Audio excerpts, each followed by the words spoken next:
Good evening, everybody. I hope you're all doing really great. And if you could just do your usual, which is just let me know if you can see and hear everything and everything sounds and looks okay, that would be absolutely phenomenal. Then we'll go through and say a couple of hellos. And then I'm going to get Imran in here again this evening because he's kind enough to taking the time out of his day to come and join us and get involved in the conversation. We can have a little chat about Elementor, a few things going on there, and some other topics. And obviously a Q&A session where you can tell us exactly what you want to ask us and we'll do our very best to answer those questions. So, if you could just let me know if everything sounds okay and everything looks okay, that would be absolutely phenomenal. And then we'll do a couple of hellos. Sounds a bit tinny. Yeah, I do apologise. Maybe I've got a bit of a... My throat isn't as rasp as usual. Now I'm getting over my cold. Anyway, okay, so I'm assuming that you can see and everything looks and sounds okay. Bear with me a second, because chances are it might be... Sound is echoing. Bear with me. I'm just curious if it's a case that my audio is coming through my earpods and not coming through the microphone. Let's have a little look, see. Bear with me, I have a bit of technical problems at the beginning. It's always good fun. This might be because Imran's on as well. So let me just try this a second. Does the audio sound any better now, or is it still sounding exactly the same? Does sound like on my earpods. Yeah, that's a bit weird. It says it's on the main mic. Strange. Not sure what's going on there. What I'll do is, anyway, I'm going to get Imran in, and then I can see if I can find any reason why my microphone is sounding a little bit crap tonight, and if for some reason I'm not actually coming through this like I should be doing. Anyway, I'm going to bring Imran into the conversation, and we'll go from there. Good evening, Imran. How are you doing, young man? Yeah, I'm okay. I'm fine. Yeah, and sorry to hear about your microphone. So I'll let you see if you can sort that out. I mean, hey everyone. Paul asked me to come along again, and I thought I would do. There's been quite a few developments, and I'm sure Paul will talk to you about that. But don't know if any of you saw the live chat with Stratic and Elementor. That was about 4 hours ago. I was on that, and it was an interesting conversation. I don't think it fully answered everything I was expecting. It's one of those where I've been waiting a whole week for this conversation to happen. Please do let me know if my microphone sounds a bit bad as well, or something's not right, so we can just double check that. But hopefully I'm okay.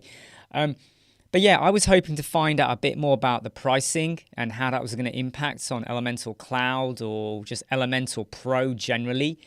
And the impression we get is that there will be no impact on the cost. However, it was a little bit vague. I did get the feeling like there was like moments of uncertainty in the answers.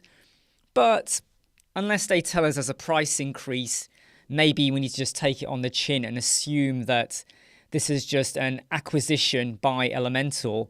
And it's a bit like maybe if McDonald's took over Pepsi Max, which they probably already have, I don't know, but McDonald's would still do McDonald's and Pepsi Max would still do Pepsi Max. Maybe that's the way the world is. It's just an acquisition. Maybe it's not really going to impact at all. Or maybe you have your Elementor Cloud, you have your Elementor Pro, and if you want a headless solution where it's going to be a bit quicker, then you can pay a bit extra for the Stratic. But I'm one of those people that will say, hey, just use Auto-Optimize and other solutions, watch out for intersections, and be very careful on how you build your website, and you might be okay without any of that. Hopefully Paul's mic is okay now. Well, I don't know. Can you let me know if this sounds better now? I think I've got the right microphone, so let me know if you can hear and everything sounds okay. That would be fantastic. Imran, can you hear me okay? Yeah, I mean, it does sound like maybe it is coming from your computer rather than your microphone. I mean, to be honest, it's not that bad. So even though it is said it's tinny, it's because it's not your normal quality, it is still for me good. So I would say don't worry about it. It's as good as just having a sore throat, put it that way. Well, what I might do is just knock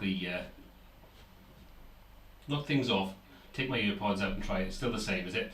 Okay, Imran, if you don't mind having a little talk for 2 minutes, I'm going to quickly just knock all these things off and see if we can get this sorted out. Yeah, sure, yeah. So, like, again, I said, yeah, there was conversations about Stratic and all of that. I mean, has anyone here tried logging? You want to test it out, if you want to, like, push a domain over, a fake domain or something, or if you just want to play around with it, look at the interface. I did find that Stratic was a little bit get there in the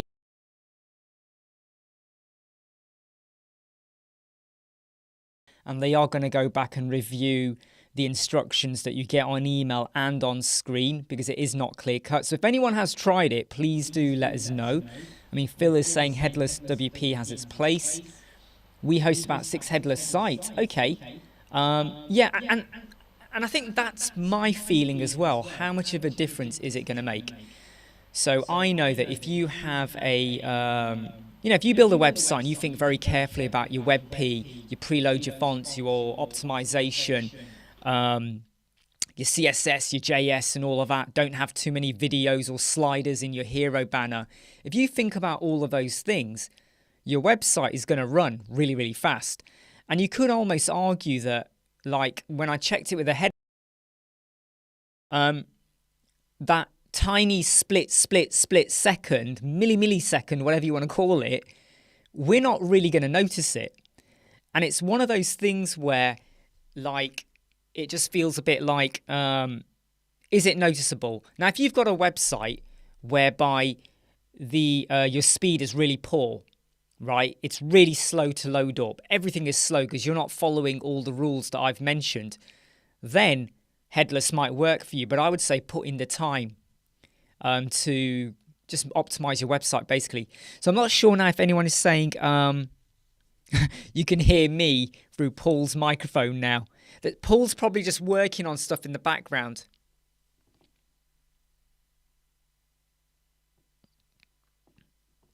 Phil, if you're getting 100 out of 100, right, without any optimization, so is that your headless websites where you're getting that? Is that your headless website where you're getting 100 out of 100? Because that is super, super good if you are. Don't tell me, Phil, that your website is just a blank page with just the word Phil on it, because then I would probably expect you to get a 100 out of 100. Really sorry, everyone, if there's any technical difficulties that we're having today on here.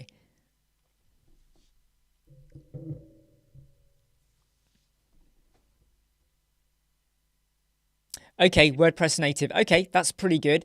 And without any optimization, I must say though, what are you using when you build the pages? Are we just looking at pure HTML pages, or using Gutenberg or Elementor or another page builder? I mean, okay, you've built your own hosting, so that's probably going to have an impact because it's not a shared server as well. But do you use a particular page builder? So Paul identified this, that Stratic doesn't support Woo. The question was asked on the live chat with Elementor and Stratic today. I noticed the question, but it wasn't answered. Now, I don't know if it wasn't answered because they missed it or because they didn't want to discuss it, which I think is super, super strange if you're going to have a WordPress solution, but you're not going to have WooCommerce working on there at all. By the way, if you keep seeing me look down, it's because I'm reading the comments over here and the camera's just there. So Phil, who gets 100%, uses Gutenberg and their own themes. So there is obviously some truth in the fact, right, that when you use stuff like Gutenberg and your own theme, I would expect you to be hitting a really high score. So Paul's just jumping back in. How are you doing now, Paul? I don't know. Can anybody actually hear this a bit better now? Does that sound any better? It does sound like it's still picking up the, like it's not coming through your microphone. I mean, I've got a feeling everyone has heard this before, but it sounds like a reboot, which I probably don't think you can do until after the live chat now, but it probably just needs a reboot. Typical, pain in the bum. So, yeah. How does it sound to everybody else? Because I've basically switched the microphones over now to my original one that I use generally when I'm actually recording the videos. Still sounds bad? It's not that bad, to be honest. I really don't think it's that bad. Oh, Atif is saying it's worse. Right. I don't... Bye again. Thank God I got Imran on the stream tonight. Okay, I'm just going to check the comments here because someone did say something just as Paul came back there. And the question was about DG is struggling with optimizing the Facebook pixel. Right, I can tell you now, because I have played around with this so much, that if I build a website and it is scoring 95 or 100% on Page Insights, the minute you add Facebook pixel, Google Tag Manager, cookies consent, and there's a fourth one as well, which I can't remember now. But when you add certain things to your website, you're easily shaving 35% off your page speed, easily. And it's one of those things that I struggle to actually get around. So if anyone has a solution for how to get around or stopping Facebook pixel, Google Tag Manager, and cookies consent, I mean, my God, those pop-ups don't half hit your page speed insights, right? Sometimes it causes CLS as well, and you're like, I have no CLS. But they always hit your page speed, and I'm still trying to work out the best solution that I can find. I just read here that someone says it sounds like you're in the loo and you sound like creepy Paul, which made me laugh a bit. But things like that, yeah, like look what Phil is seeing. As soon as you add external scripts like that, it hits your page speed. Absolutely. I generally, when I build a website, try to stick to about 8 to 9 plugins. And if it's WooCommerce, it might creep up to 11 if you got payment gateways and things like that. But generally, I try and keep my plugins at around the 10 mark. I won't go higher than that unless, you know, we're trying to do some really funky stuff on the website. And the reason why is plugin incompatibility. There'll be hardly any conflict ever. And the website is light. And if you have got a lot of websites, can't get my words out. I do recommend you use asset cleanup. So I use Autoptimize a lot, which is great. And WP fastest cache or Lightspeed, again, really good caches. And then sometimes if I've got WooCommerce or something else in the background, or Paid Membership Pro, for instance, I'll use Asset Cleanup to stop it loading on the home page, contact page, and maybe a few other pages. The impact that can make is quite big in terms of the JavaScript you're loading, extra CSS, and things like that. So if you haven't used Asset Cleanup and you've got a WooCommerce website and you haven't got, like, you know, the shop page or whatever on the home page, you don't need WooCommerce to be loading up there, right? So Asset Cleanup can massively help you out. Just checking what the comments are. Right. Yanis is just saying, do you believe that Stratic is going to be a hit? No. I was going to add in another letter to that, but yeah, I'm not sure. No, I'd be surprised if I'm honest. I think its use case is quite minimal for most users of Elementor, I would say, right now. Your sound is fine, Paul. Yeah, does the sound better for everybody else as well? If you could let me know, that'd be great. Look, I hope it is a success, but I don't really think the way that it is at the moment, the pricing structure that they've got there, and what you're actually getting is really going to make that much of a difference to most users, especially when you kind of look at those speed scores I was getting. And I've looked at a couple of comments as well recently, and people are saying the same thing. They really weren't that impressed with the quality and the speed they were getting out of the end results, which for a lot of people, that's exactly what they want. They want to go headless because they want the benefit of, yes, the security. The security is obviously a big benefit for a lot of places. But the reality is most people are going to jump on something like headless, I think, anyway, because they want to have that speed increase. They don't want to have to be reliant upon a lot of plugins and things to optimize and do all that kind of stuff when they can go over to a static-based HTML rendition and then benefit from the speed increases that you should technically see from doing something like that. So not getting that, I think people might get a little bit frustrated with it in the same way that I think a lot of people got frustrated with Elementor Cloud once they realized it wasn't as fast as they were expecting it to be. And I've seen people that have bought into cloud and then realized this is not particularly fast and they've hopped straight back off it. So, you know, your mileage is obviously going to vary, but I would be dubious as to what level of benefit and uptake you're going to find for it. Yeah, and I'm just going to say to that is, and I'm going to answer this in a very like round the bend way, in that loads of people say to me, what's the best Elementor add-on you like to use? And I don't use Elementor add-ons because there isn't a feature yet that's made me go, oh, I really want that. I really need it for a website. And that's what I feel with Stratic, in that, like you just said, with the page speed and the difference there, if your website feels fast, something Phil's just said as well, if your website feels fast and it loads fast, and when you're out and about, it's fine on the mobile, even a tablet, dare I say, I'm going to go, well, why would I pay more, and why would I get my client to pay more as well? So, I just don't see the major benefit with it at the moment. I'm waiting to be convinced. I'm waiting for something to hit me in the face, knock me off my chair, and make me go, oh my God, we've been missing out on this, but just don't see it yet. And I really felt sorry for Miriam, because I think she did her best on the live chat today, but I just felt like I didn't get that. I didn't get the major selling point that I would have had when you bought your first iPhone many years ago. There wasn't that big oomph. No, I think people were definitely expecting a lot more out of what Stratic would bring to the table. But I do have to answer one question before we proceed, because this is something that if I don't answer it, I think a lot of people are not going to sleep tonight. And that is, Michael's asking 15 minutes in and he doesn't know what beer I'm actually drinking. So this one is a Future Skies. First time trying it, and it's quite nice. So there you go, Michael. And if you'd like to let us know what you're drinking, that would be absolutely good. Anyway, sorry, back to the grown-up talk. Well, I do want to ban Michael. No. Back to the grown-ups talk.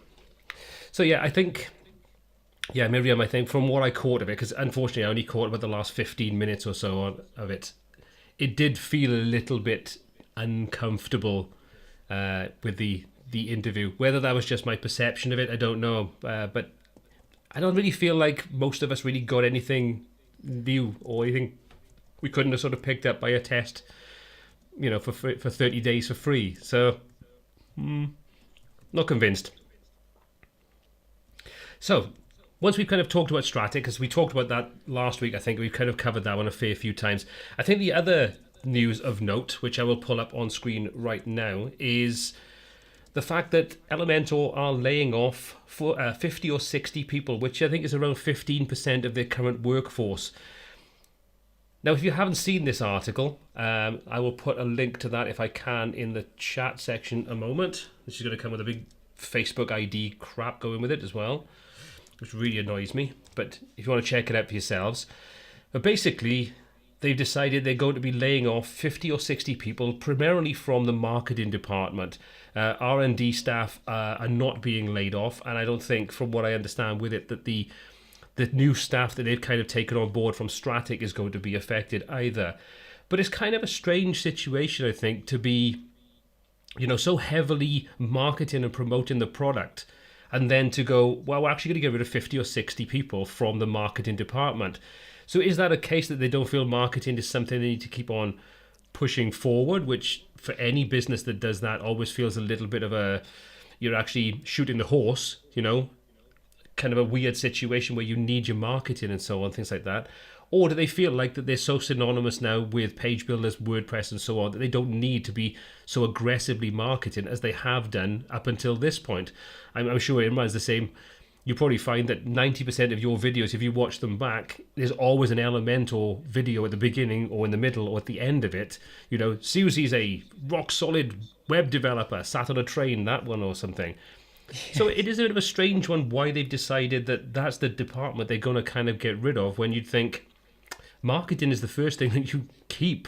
If we're going into a global recession, which was one of the reasons they say they're kind of cutting that staff back. So I'm a little bit unsure of what's kind of going on there. I mean, Imran, what's your take on this? And obviously, what's your take on this in the comments? Because I'd love to know what you guys are thinking.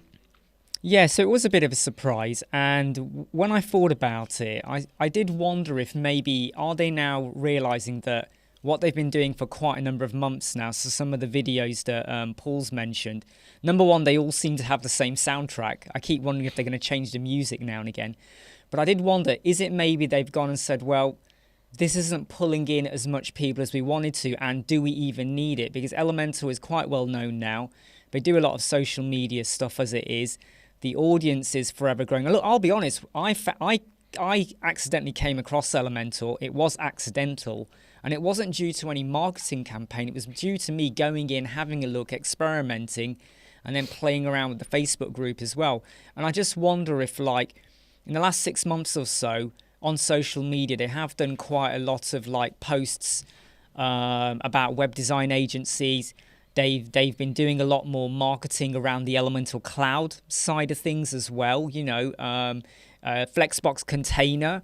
We had the whole what was it? The playbook and all of that. You know, there was tons of marketing 4 months ago. Maybe they've started going, is that really bringing in the return of investment they really need? And maybe they've gone and said, we need to try a different tack, or maybe we don't need to try so hard.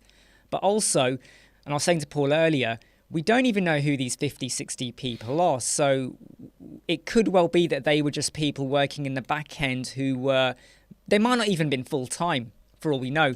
True. They might have been on short-term contracts. And because I know I used to work in the NHS in the UK, and sometimes you had short-term contracts, and when they decided not to renew those contracts, it was always just for a year or two.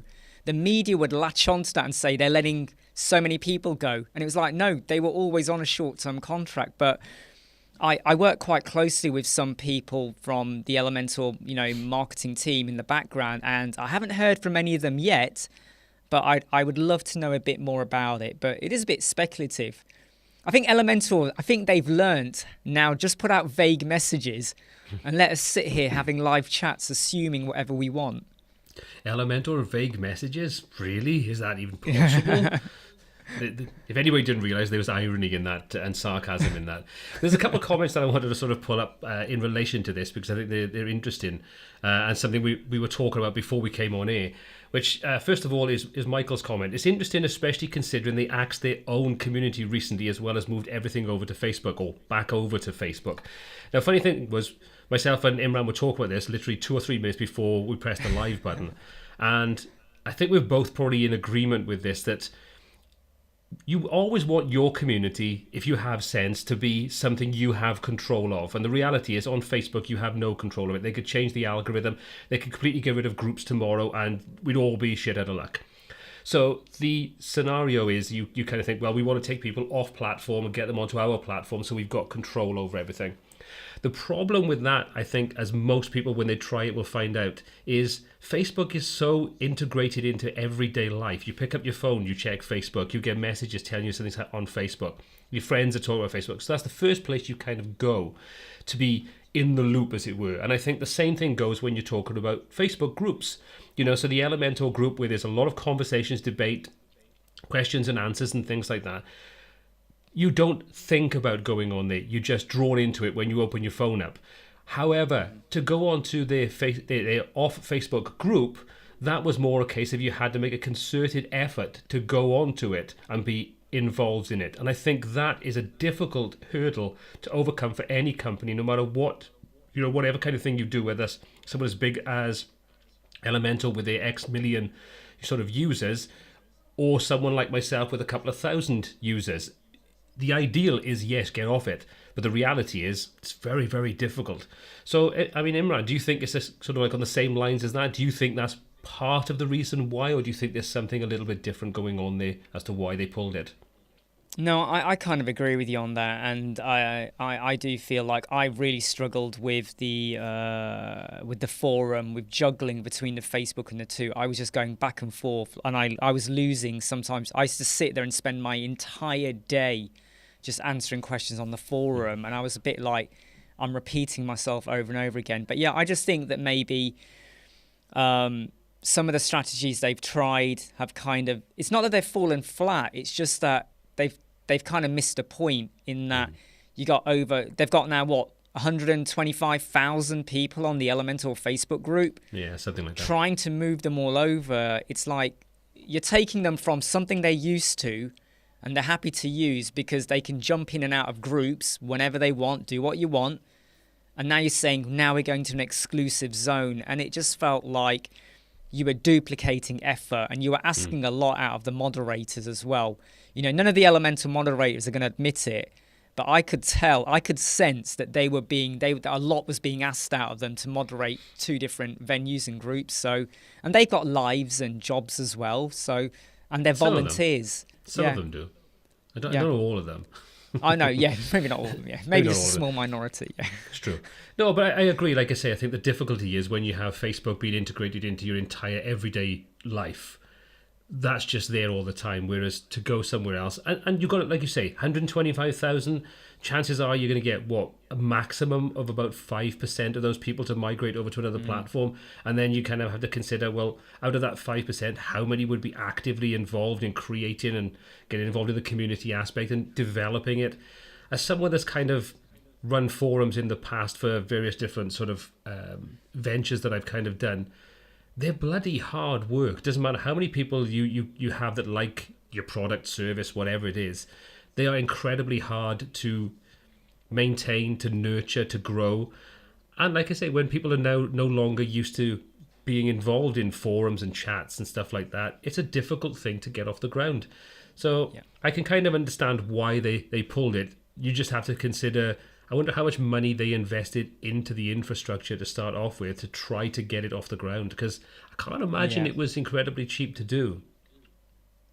No, I don't think so either. I think a lot of investment and time went into that because they were very much bought into it. There was a lot of passion from, Verdi and other people about using that. So when I first heard it was going down, I wasn't overly upset because I felt like I prefer to just stick to one platform. But I was surprised. I was very surprised. I was like, someone has made a very big decision here to pull the switch on this. And in a way, I did feel a bit bad for anyone who had invested in it. So there were some users that spent a lot of time on that forum. Every day they were there answering questions, building up their reputation, their profile. And then all of a sudden, blip. I'll tell you what the big downside, though, is. If you search for a question, if you try and find an answer on Google for a particular Elementor question, the forum answers still pop up on Google, and when you click it, you get 404. So I'm telling you now, the search history is rampant, and that's not great for Elementor. No, it's not. It's not. Which kind of leads me on to another topic with regards to Elementor, and that was something we were talking about, which kind of I think it's an interesting topic, was the Elementor Expert, which I believe is still running. But, I mean, did anybody in the chat, anybody that's watching the live, ever get involved with the Elementor Expert group? And if you did you get any work from it? And if you got work from it, did you find that people were willing to pay the price that you set, or did you find that they were looking for a Fiverr-esque experience where they pay peanuts but they get the world? I'd love to know, because I know from myself that it was half-arsed in the way that it was put together, because you could set up an account on there, but there was no way of being able to say you didn't want to be contacted.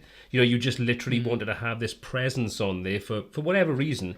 So I used to get a lot of messages that come through asking me, am I open to do consultation or do web design projects and things like that. And to be honest, it's not something I wanted. So I would have preferred to be able to sort of pause it. And I know I contacted Verdi and asked, is that a possibility? It's like, unfortunately, that feature isn't part of it. So, like I say, it kind of felt like it was half thought through. And I can't imagine it would have been that difficult to just quickly go in and implement a feature to say you can just take off the ability to be contacted. That's it. You have a switch on there that just says, don't contact me. And then that would take the button and the link off from the contact option. But Imran, I mean, what was your experience like with it? Did you find the same kind of thing or not? Yeah, I mean, I've had quite a few people contact me off it. And in fact, I had one as recently as Saturday, just gone. But what I found is that once they contact you, you get a very vague bit of detail about what they might want. And then you contact them back. And what I found was that you then went back and forth 2 or 3 emails. And it almost felt like I was giving away free consultation to them. And you were never certain of if it was going to lead to a job or not. Or when you did get to the point of discussing, look, if we want to go further, there's a cost attached or something, they kind of ran away. Or they would say, oh, but I was hoping that you would do it for a much lower price. And they almost started to behave like the Elementor Expert was another avenue of Fiverr. Now, if you use Fiverr, that's great. I'm not going to criticize it, but they were almost going down, well, we want XYZ for a very minimal cost. And it's almost felt like this isn't really worth my time. And it almost like it kind of went against the whole point of the Elementor Expert in a way. And I don't know many people that have drummed up business using Elementor Expert. Most people have said if they build up a reputation in the Facebook group, or just answering questions, or you have a YouTube channel, or you get yourself out there, you have an identity and you're willing to help people, that can generate business. But just having a profile on Elementor Expert, for me, it also feels a little bit unverified, if that makes sense. Anyone can set up a profile. Anyone can say, we've done X, Y, Z and put a cost down to it, but it's not verified. There's no check of your credentials or what you say you built. Look, someone today sent me a link and asked me to review their website. I've gone in and looked at their case studies. I know for a fact they did not build one of those websites, because it's a very famous UK store that's been up and running since 1985. And there's no way they built that website, because they're not old enough to have built it in 85. So I've said to them, did you build these? So I don't know. I didn't find I got much work out of it, to be honest. Interest, but no work. Yeah, I think that's the problem with it. Like you say, it wasn't something that was vetted. You could say whatever you wanted, and people need to realize there's a thing called the Wayback Machine, which is very easy to use to go and find out exactly how long a site has been the way it is. It's not that difficult. But Jack, so it says here's it all set up and no work in 3 months. I would question the sort of disparity between getting the work and getting contacted, because I can imagine for myself, and probably someone like Imran as well, is that if people know your face and your name and they go on to select Elementor Expert and they see that you're on there, they'll probably think, well, I'll contact that person because, well, I know they know X, Y, and Z kind of thing. Do you know what I mean? And would that translate into work? I don't know, because I never actually pursued the experience of being contacted. But I know I used to get quite a lot of contacts on it until I just got fed up of having it and just turned it all off. So that's the kind of thing that interested me. It's like how many people that got contacted actually turned that into work. Because I'm pretty sure that Zoe Tame, who's prevalent on the Facebook group, the Elementor Facebook group, I'm pretty sure she's picked up work from there. I don't want to sort of say for definite, but I'm fairly sure she has. Yeah, I think it was that. I think her work came about from answering a question on the Facebook group, I think it was, if I remember. And that kind of then led on to it.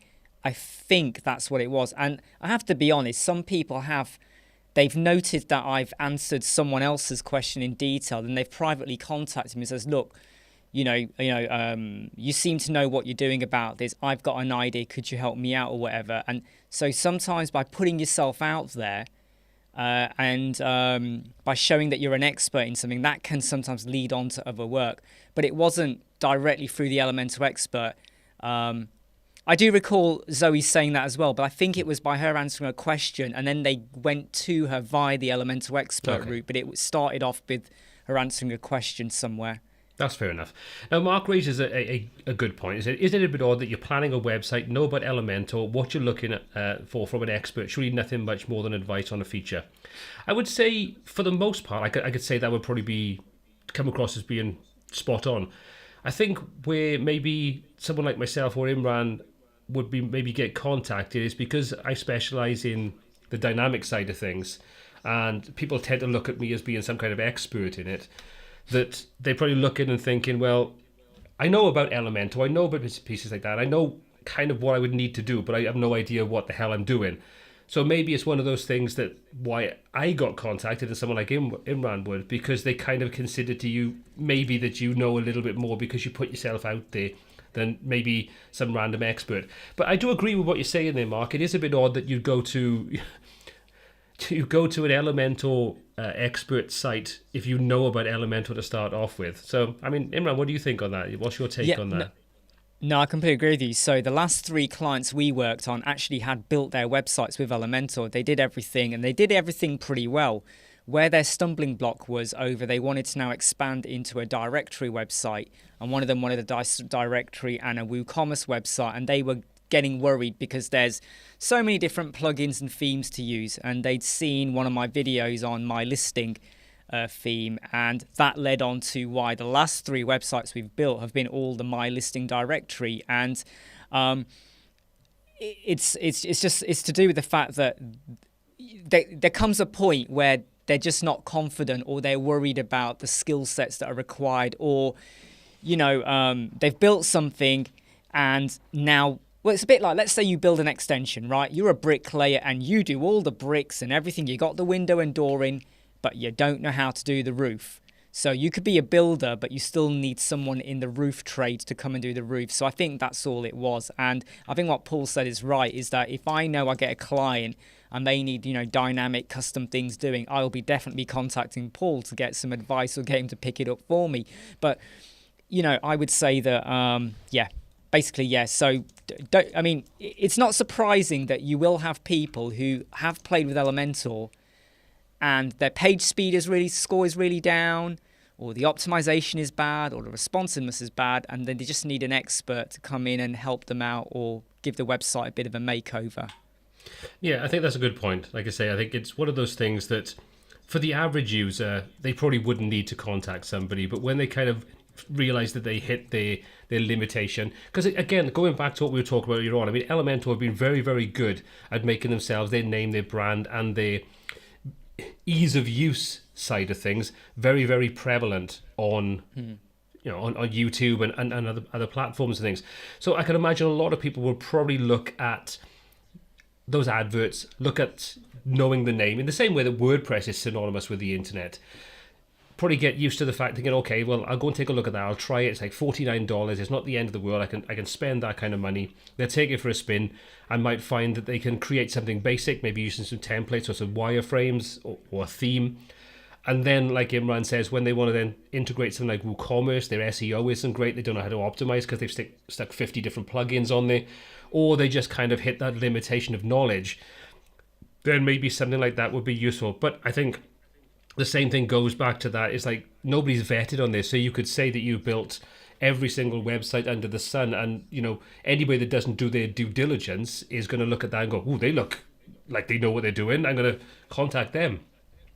So yeah, I think it was a nice idea, but I think it wasn't really thought out too well. I think there could have been much better ways of doing that. And again, I think it's one of those things that's probably just going to slip into obscurity over a period of time, because I just can't imagine people are going to get that much work from it, especially when you've got things like Fiverr and Upwork and stuff like that, where they're probably more well known. Yeah, and also I want to say that I don't think it's promoted very well either. It's mentioned every now and again on the Facebook forum, go to Elementor Expert if you're looking for someone, but there isn't really any promotion of it. So a lot of people in the UK, they tend to go to like Fiverr, Upwork or Bark, or one of the worst ones is Experts Market, which are forever advertising on Facebook. They are the worst place to go. But in terms of Elementor Expert, it's not really promoted. And we know about it, but I'm pretty sure that a lot of people that use the Elementor Facebook group don't even know about the Elementor Expert bit, because it's just not out there. And I think if they did a bit more to push it, and that then started to become, because it is in a way a directory, isn't it? It is. Yeah. But the filtering options on it aren't great. No. And I think there's a bit of bias as well sometimes in how things appear on there as well. So I think if they were going to spend any money, I think they should spend a little bit on promoting that in a much better way. I think one of the problems that Elementor seem to be having at the moment is, I don't know if it's a case they're having growing pains or something, but they seem to be sort of firing in all directions and hoping that something will stick. And that doesn't really seem cohesive. So like you say, we've had the Facebook community, which has grown to a huge amount of people, and then they try to push that off onto its own dedicated forum. You've got the Elementor experts, you've got advertising and training courses, and a dozen different other things that are kind of going on without what feels like a master plan. It just kind of feels like, we're answering a lot of questions. Maybe we need to go and create some kind of training center to help people so we don't get all the questions, even though most people will just go straight onto the Facebook group and ask the question, because if they don't use the search, they're not going to go and sit down and watch a training course. So I think there's a lot of trying to put out fires, trying to do what they think is the right thing. And maybe that's because there isn't a grand master plan, or maybe they're trying to, appease the investors. I don't know, but it does really feel like there's a little bit of a headless chicken running around, banging into things and hoping to God that everything will be okay. That does really feel a bit like it. Yeah, and I also feel like maybe, if you take someone who knows nothing about anything we're talking about and they came on and you told them about Elementor, they would probably say, but there are so many people out there providing support and training, like all the videos and stuff we do and everyone else. And they're probably going to look at it, and Elementor maybe are looking at this and saying, well, why do we need to? We don't need to push the Elementor experts. We don't need to do all of this. We have all of these people that are on the chat, the Facebook group all the time. We've got all these YouTube videos coming out. People are still purchasing it. So we don't need to worry about it. In a way, we're doing a lot of the hard work for them, in a way. And we're not going to down tools because we're addicted to it. So we're going to keep carrying on and putting things out there. But I think maybe they look at it and go, well, we don't need to promote it, because whether these Elementor experts get work or not is almost slightly irrelevant, because we're still selling licenses, we're still making money on that. So maybe they just don't have the appetite to do it. I'd like to be proved wrong, but that's how it feels. Yeah, good point.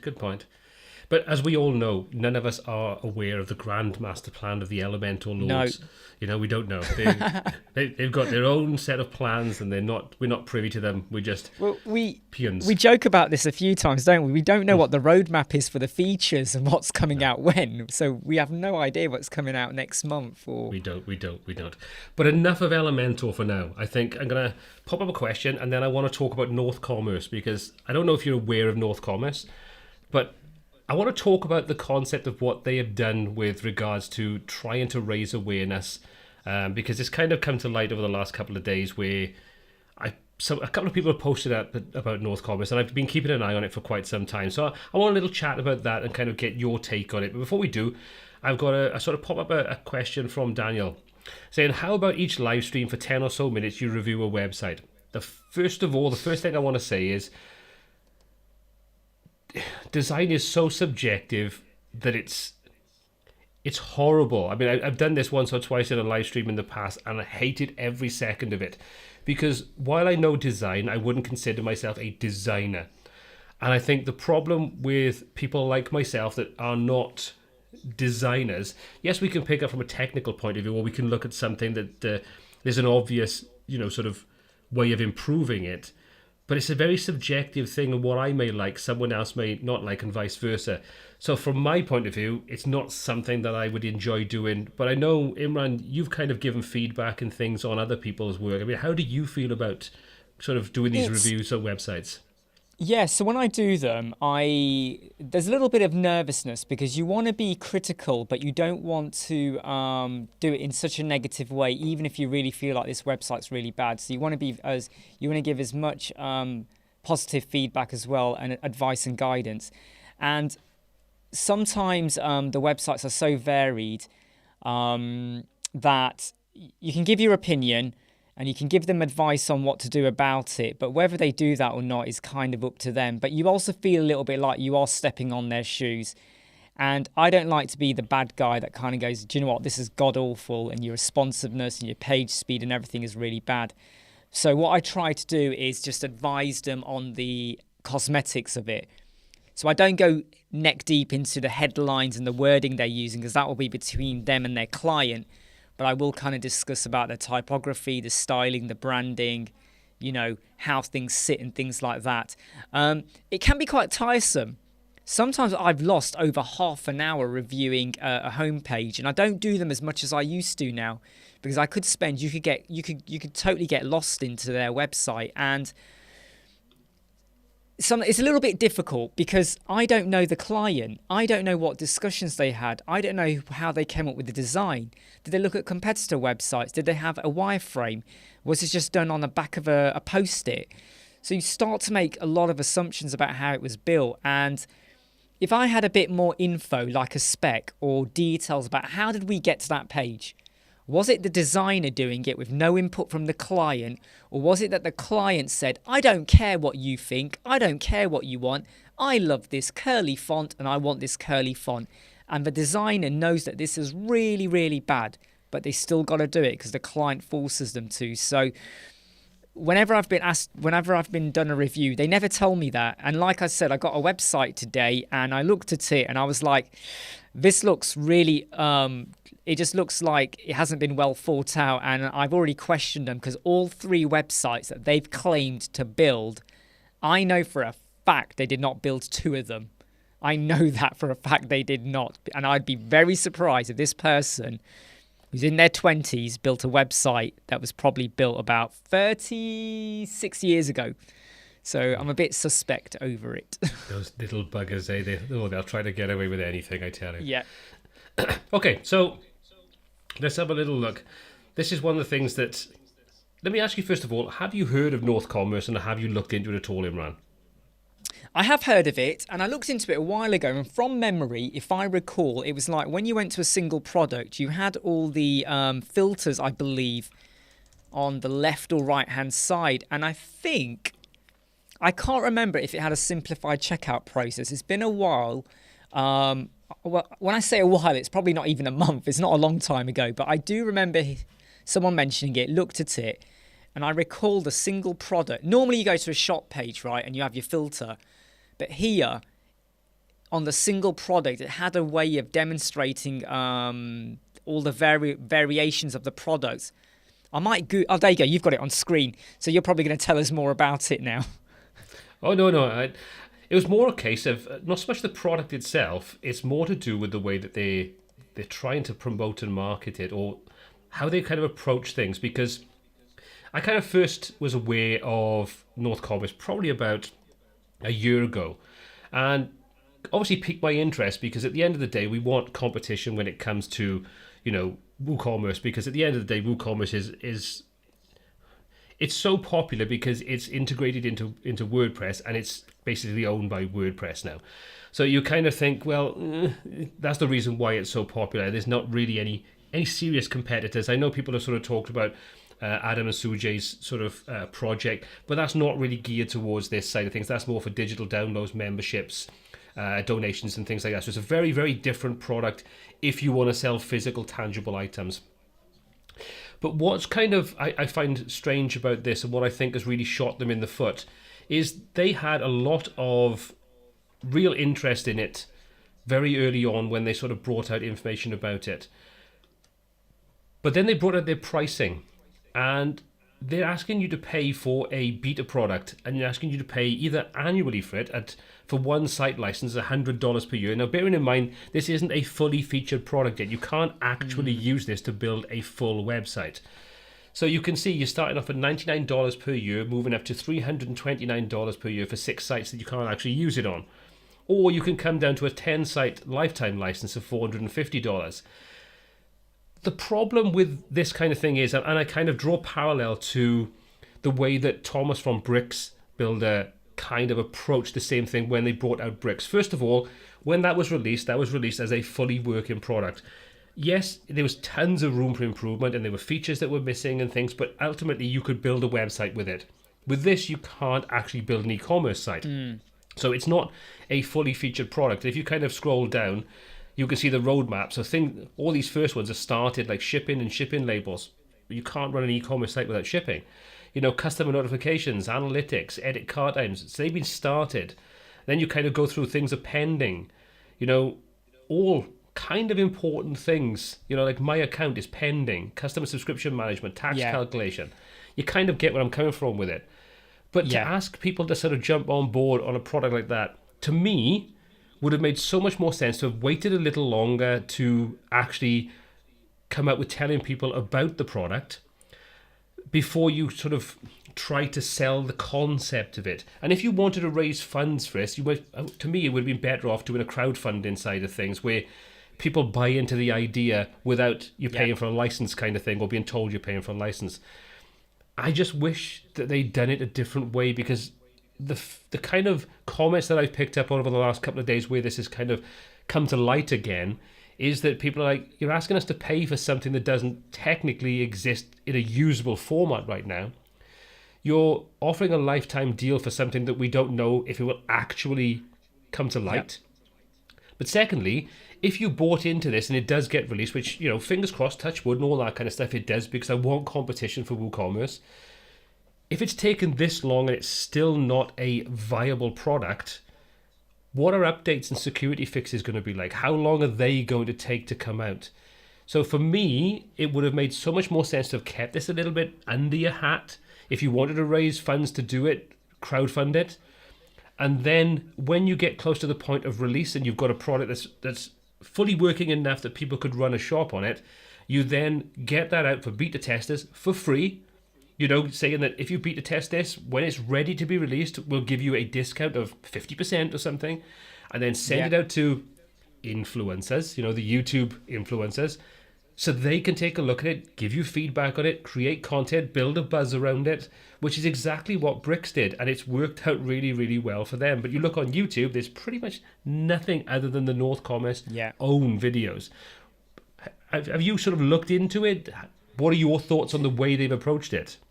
Yeah, no, I mean, I haven't looked as deep as you've looked on it, but everything you've said there has now started making me think a bit more deeper about it, in terms of, you are quite right. And if it's a product that's not ready and they're trying to build up investment to help them get over that hurdle, it does make me worry a little bit that maybe they haven't got as much back-end investment then. Who are their stakeholders or whatever? Because it does sound a bit like they want you to pay for something and then they're going to do it. And I think you're absolutely right. If they had done a crowdfunding or a Kickstarter campaign to get that buzz and that interest, that would have worked better for him.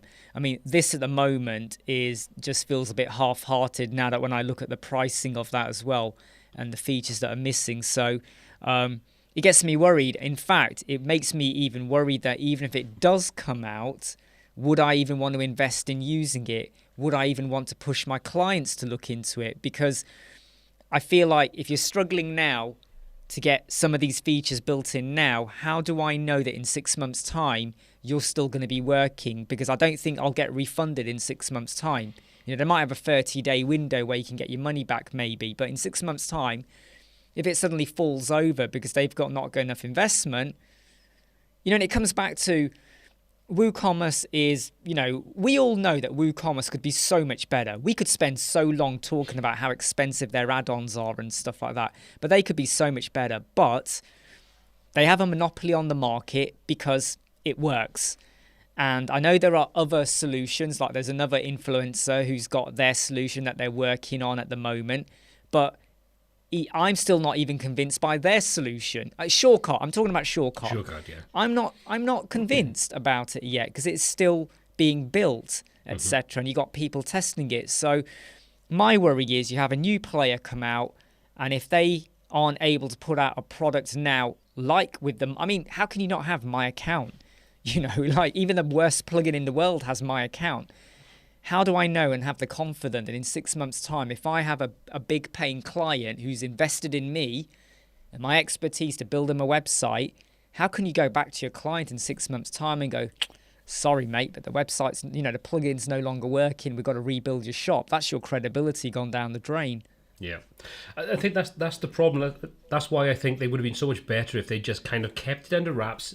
Maybe have a private Facebook group. There's nothing wrong with getting people excited in the plan, excited in the roadmap, excited in the vision that you have for the product. And like I say, from my point of view, I want them to succeed. I really do want to see some competition to the likes of WooCommerce, because it has had the monopoly for way, way, way too long.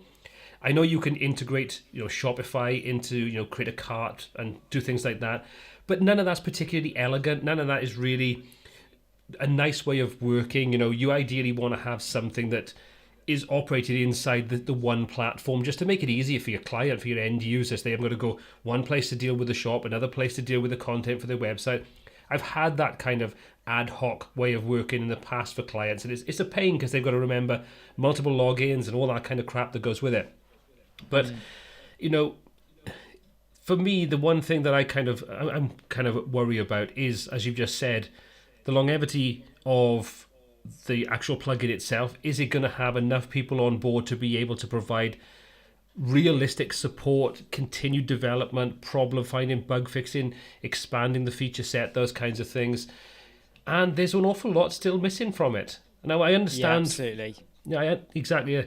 I understand from a comment that was sort of put on the Facebook group earlier on today is that they've had some issues with the developer that was employed to come on board and help develop the platform, disappeared overnight with no way of contacting them, and that was a bit of a problem that kind of knocked things back. But that kind of just reinforces my thought process that maybe they should have just waited a little longer before it became so public, because a year in and it's still not to the point where it's a usable platform. I know you mentioned SureCart, but regardless of any kind of thoughts you may have about the platform itself and how it's kind of set up, at least when it's kind of been released in this open beta kind of format, you could technically use it straight away. You know, yes, there's a lot of things that are missing from the pro version and things like that, but you could technically build what you needed to build right now and probably start using it as soon as it's released. But they didn't tell anybody about that until, like 2 to 3 weeks ago? So it's the right time. They're building the buzz and the hype around it, but they've got a proven track record. Regardless of what anybody might think of anybody that's involved, or the platform, or the way it's been structured. No, and built. they have. Yeah, Exactly. You've got Brainstorm Force. They've got Astra with over 1 million installs. They've got Ultimate Add-ons, or whatever it's called now, Spectra. So they've got a track record that when people look at that, they can go, well, we know it's going to work. Yeah. Whether you like cart flows or not, at least the product works the way it's meant to work. And that counts for an awful lot when you're looking for early investment.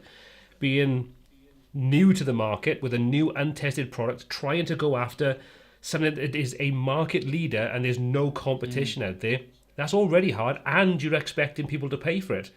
That's a hard sell for a lot of people. Absolutely. I completely agree. I mean, I would love it if we had something that just gave you a really strong, good competitor to WooCommerce and gave you a lot of stuff that you currently don't get with WooCommerce. Like I keep saying, things like subscription and stuff like that should be built in within WooCommerce. You shouldn't have to get an add-on or get another third-party plugin to make that work for you. So, I've said this so many times. If WooCommerce changed their model and said you can have WooCommerce Pro for $199 a year and it gave you every single add-on under the sun, I would go for it. And I know all of my clients would as well. It's just right now, it's just too pricey at the moment. But I know WooCommerce won't do that because I've asked them and I don't think they've responded to me yet. No, that's because you're not worthy of their time. No, I'm not. But exactly as Mark says, when they launched, this is talking about North Commerce again now, if they launched with all those kinds of WooCommerce extensions for $99, I think you'd have people jumping on board because I think that would be a good value proposition. And as Richard says, the Bricks rollout was perfect, a low cost, unlimited license to onboard users, and he bought it on day one. But not just that, Thomas contacted all the, I use the influencers thing because I think it's a bit crap a term, but they contacted all the influencers, gave them licenses with no sort of like, could you make a video on it? It was like, there's a license, just help yourself, see what you think of it. And that was it. There was no, if you like it, could you create a content on it, or could you give me a feedback or something? It was just like, there's licenses there, help yourself, try it, see what you think of it. And the one thing that I still think that Thomas did, which was a bit of a master stroke, he said, and I think this still applies now, that if you buy the lifetime deal from the beginning or at any point during it, while that lifetime deal is running, you can have your money back at any time. No 30 days or 14 days. So the lifetime deal has been running for just over a year. So if you bought it on day one and right now you're thinking, it's just not developing quick enough or whatever, you can request your money back and get your money back. I'm sure that still is running. I don't think that changed. I know the price went up a little bit for the lifetime. But that immediately says, take a risk on us, invest in us, And if you find we don't do what you want, you can have your money back. And not just in 30 days where you probably haven't had enough time to try it. We are confident in our roadmap that in 6 months' time, 12 months' time, we're going to keep on delivering value and you're going to feel fine about it. But if you find it's not, you can still have your money back then. To me, that's a bit of a masterstroke when it comes to, promoting your product and giving people confidence to invest into that product at an early stage. Yeah, no, I completely agree. I find it just amplifies transparency and honesty in there and openness and almost the confidence, like you said, that they really do believe in their product. And I feel like, like what you just said, where they contacted you or whatever and says, look, you can have this product and whether you like it or not, kind of thing. If you don't like it, let us know. And if you like it, please do a review, but not forcing you or anything like that. I like that approach. And whenever I'm contacted by someone to look into something, if I get a feeling that they are that transparent and honest, I feel like working with them a bit more rather than, hey, can you do X? And can you say it's great? And I'm like, I'm not going to say it's great if it's not great. But I think if a lot of plugins and developers out there went down that route, they're going to get a whole lot more buzz and a whole lot more credibility as well in their product, because that when you do a review on it, if you really liked it, you're not just going to say you like it, you're going to say you love it, because all of a sudden they made you feel great about using their product as well, kind of thing. And it's just unfortunate there's not more people like that out there. There's more that are kind of they kind of want a review, but they're very forceful in that it's got to be a good review, or they want you to say certain things. And I'm not interested in those kind of emails or companies. No, I mean, I'll give you a good example. I mean, I don't know if it's a wave at the moment there's been a pile of companies in varying different sectors, not just like WordPress plugins and things, but services and things. And I don't know if you get the same. I'm sure you do. But I've had probably about 6 emails come through today, and the opening sort of paragraph is just cookie cutter. It's like, we love what you're doing on the WPTuts channel, especially when you can see it's a different bloody font size and color to the rest of the text. And you can see they've literally just copied the entire email and just pasted in the name of the company or the name of the person. And it's like, we think would be a perfect fit for your company. What do you do? We sell underwear. It's like, do you even know what my channel does? And it's like, really, come on. And they usually have very dodgy email addresses that end in seznam.cz or something like that. So I get a lot of them, and they sell gothic dolls that are dressed like murderers. Like, yeah, of course, I'll promote that, won't I? But yeah, I get a lot of them, but they all, for some reason, their email addresses tend to end in .cz. So you might spot that next time. Yeah, I'll have to check that and find out exactly what's going on there. Awesome picture. What's the picture of? African sunset. African sunset. I did on my own. Okay, well done. Well, I'm pretty sure you didn't get that printed, so yeah. So it's not a zombie doll then? No. See, now Phil comes up with a good point as well. Another good example is like Rank Math did. Again, whether you like Rank Math, whether that's your SEO tool of choice, doesn't matter, because they did a good job. Yeah, no, they did. And I have to be honest, I heard about Rank Math, and I was a bit uncertain because, there were so many other tools out there. And then he was on a Elementor meetup, the London Elementor meetup, back in August 2020. And he did a live chat there. And he was so down to earth. He was so honest and transparent about what it does and what it can't do. And I was bought in. I was literally bought in from that moment on. And because I hadn't even downloaded it. Got it, played it out with it, was like, wow, he was not lying. This is actually quite simple to use. But his presence just came through, and I feel like, when you get to see the developers or talk to them or get a feeling for what they're like, it can speak volumes. But yeah, I'm a big promoter of Rank Math to my clients. I know there's loads of other tools, but I do love it. I'm very biased towards it. I rank it very high. Oh, well done. You're missing your career calling, I tell you. There you go. Yeah. Rank Math is a good tool. I think what Rank Math did was, and we've talked about this in other live streams, where if you want to come to market in a market that's already well saturated, you need to disrupt the market. And there's only two ways you can really do that effectively. You either come in with a ridiculous pricing, or you come in and you include tons of features that are only paid features in other tools, or you have unique features that nothing else has. And I think Rank Math kind of came in with, right, we're going to come in with something that's going to pee off Yoast and all those other ones, because we're going to come in with pretty much everything everybody wants, and we're going to do that for the next year before we even talk about a pro or premium version. So I think they definitely attack the market in the right way. What I do want to say though, and I don't know if anyone noticed this, but when Rank Math really started getting the attention around August, September 2020, for the next 6 months, the amount of YouTube videos and podcasts out there about Yoast went through the roof. It was being marketed massively, and I could tell at that point that Yoast were getting really, really worried about it. I think Yoast SEO are still good, and if you use it and it works for you, it is still okay. But in terms of what Rank Math did, and like you said, Paul, it gave you so much. It gave you all of this stuff for free. And then you got the premium version, which came on later. But it felt like if you want it, you can have it. But if you don't want it, don't matter. We're not taking anything away from the free. You still keep that. And I hope you can't hear my son eating Doritos in the background there. Yeah, we can. But that's okay. That's fine. Yeah, you can, yeah.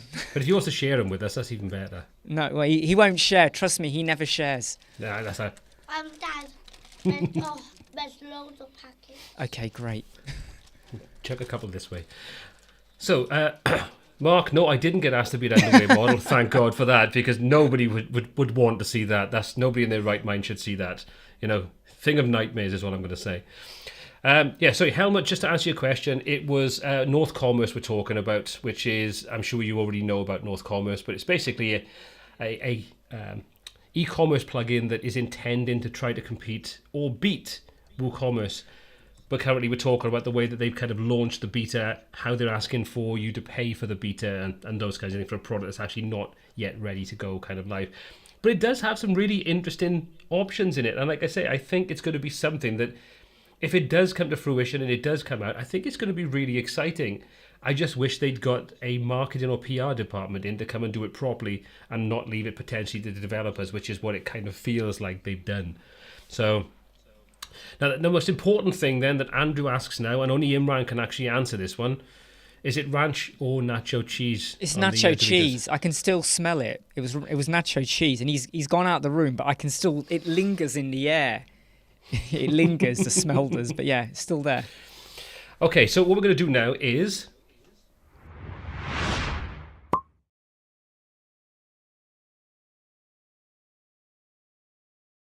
now, I'm pretty sure you probably picked that up on my microphone as well, so I do apologise. It's a Q&A section now, so if you've got any questions that you'd like myself or Imran to answer, within reason, nothing to do with underwear models or voodoo dolls, please, by all means, please drop those into the chat so we can take a look at exactly what you want us to answer. But let's take a little, I can't even speak, one beer, and I tell you what, I can't speak. Answer Helmet, isn't that Adam Price's product? No, that's what do we call it? SureCart. That's a different product. SureCart is his, yeah. Yeah, that's more to do with selling memberships, selling digital products, and donations kind of thing. That's where that is at the moment. But to be honest, that is an interesting looking product, because it does have, I think when the Pro version comes out, because it's kind of going to integrate very much in this sort of same way that Thrivecart does, sort of what can I say, sales funnels with conditional logic, those kinds of things. So I think it's going to be an interesting product. It kind of comes down to how much money they're going to ask for it in relation to what you're going to get for it. Because if you've ever used Thrivecart, which is my particular favorite, that has a lot of bang for the buck. And that's about, I think when you buy that and you buy the sort of upgrade, upsell thing with it, it's about $695. It's a lot of money. But that handles then all to do with your sales funnels, to do with your online sales. Now you've got the learning platform in there, which is what I use, the Learn Plus platform. You've got your upsells, downsells, cross-sells. You've got affiliate marketing, affiliate management, affiliate payouts, tax management. There's an absolute boatload of stuff that's involved in it for the money, and it's an awesome bit of kit. So if you ever think, Imran, that you want to go into the online training, or you want to do selling affiliate courses or things like that, I would highly recommend, and I'd be happy to show you how it all works. It's very, very good. But yeah, no, definitely. Yeah, thanks. That's okay. So what have we got then? What questions do we have? Let's have a little look. Oh, look at that. I didn't even have to do hashtag Q, and everybody even knows you're going to do hashtag Q. So if you want to ask any questions tonight, just to make it life easier for me to be able to sort of see the questions, if you can start them with hashtag Q, just the letter Q, just so I know then that you're asking a question, and we can take a look at answering some of those. So I'm going to answer Alfred's first of all, so I do apologise, Imran, you can't answer this one for me. Do you have an onboarding process course, the best practice when onboarding a client? I don't, but I'm still toying with the idea of whether I'm going to release the client's sort of life cycle course that I'm probably about 50% way through actually creating. I've had a bit of a imposter syndrome kind of problem there, where I don't know if I'm the right person to be showing that kind of thing, but I've run it past a couple of people, and in all honesty, the feedback has been you should put it out there. So maybe I will, I don't know yet, but that will include part to do with an onboarding process, how I would onboard clients, how I would support clients, and how I would make the whole process of once they've had the website and you've kind of, I can't say offloaded it, you've got them on board, how I would support that side of things, how I would make that sort of work and those kinds of things. So there's a possibility that might come out. But Imran, I mean, let me ask you, I mean, nothing to do with course side of things, do you have an onboarding process for your clients? Yeah, we do. And we do have like a mastery membership where people can sign up, and we go into a bit more detail about onboarding and things like that. But we have a process that we go through, and it seems to work quite well. You know, we care very much about our clients and customer service and things like that, but we find it's worked really well. And a classic story I have is we built a website for like an age community in Newcastle run by people. They're all over 80 years old, and they all managed a website, Elementor, completely themselves. So in terms of getting them, you know, to use the system and handing over and all of that, and, you know, payments and everything. Yeah, we have a process, and they're happy so far, which is surprising sometimes. But yeah, we have a process, but we cover that in our mastery membership. If you go to our website, websquadron.co.uk, you will see it there, but I'm not here to promote that, so don't worry. Oh, Paul, your microphone's off. Microphone's off. Bloody buttons. Yep. Let me just go and get your website up, because then we can actually show people exactly what you're talking about there. I have no problem with you talking about that at all. But yeah, I mean, onboarding is one of those things that I think if you've never done it before, it can be kind of daunting how you go about sort of setting that side of things up. So here we go. So here's Imran's site. This is websquadron.co.uk, and if you want to find out the information, you can kind of go onto there. Let me just go back a page a second and just go onto the Join Mastery membership, and you can find out more information about it there. So that's websquadron.co.uk. Hop on and take a little look at exactly what's on offer there. But I'm pretty sure that if you want to know more about these kinds of things, then just reach out and ask us. Yeah, I'm sure we'll... Yeah, absolutely, yeah. Just drop us an email. Just do what everyone else does. Just contact us on Elementor Experts. Oh, damn, I wish I had said that one.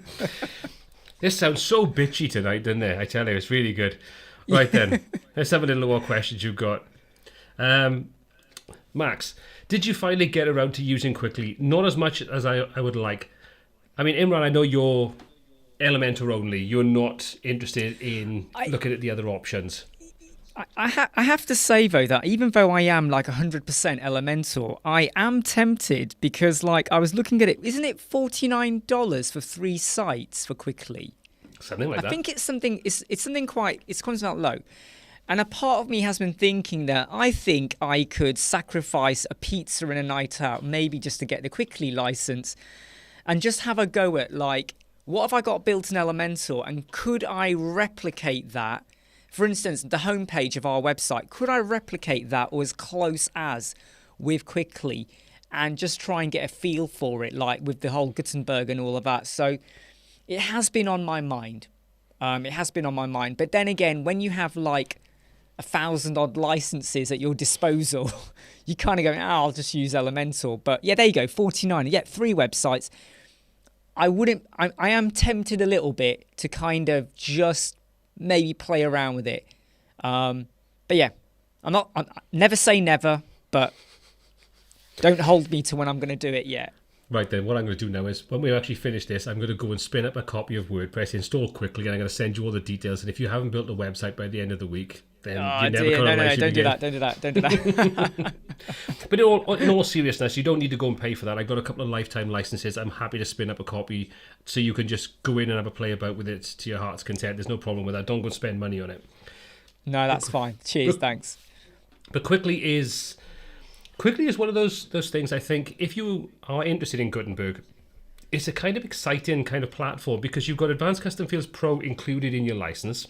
Not sure how they've done that, but they do have that in there. So you've got the full license included in it.